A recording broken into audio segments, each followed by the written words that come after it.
और अगर तुम लोग नए हो तो सब्सक्राइब करो। वो जो लाल वाला बटन है उस पर फूट फेंक के मारो या फिर मोमबत्ती, मुझे नहीं पता, बस क्लिक हो जाना चाहिए। एहे, रहा नहीं जाता, तड़प ही ऐसी है ना। नहीं नहीं रुको जरा, सबर करो। अपना बनारे के छोड़ी तो सपना सब केहू खातिर उठेला न ढापना। मलाई म्यूजिक अपना बनारे के छोड़ी तो सपना सब केहू खातिर उठेला न ढापना।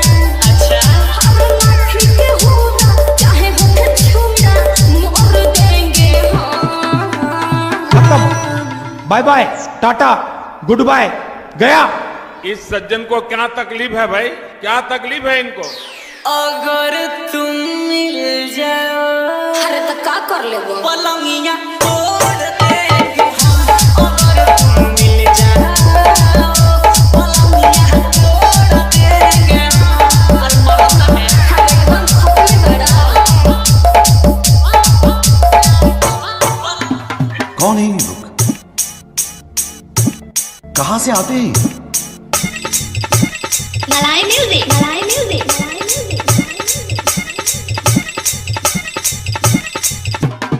ना सखान होई हो, मन हरान होई हो, बाबू तकते तकत रह जाइबो, नानी बान होई हो।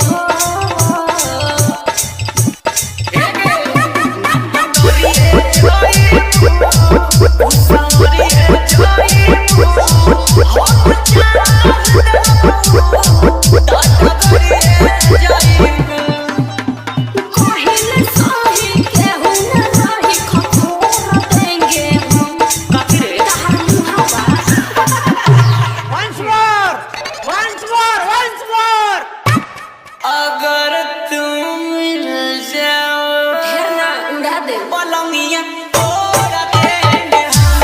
अगर तुम मिल जाओ, पलंगिया तोड़ देंगे हम।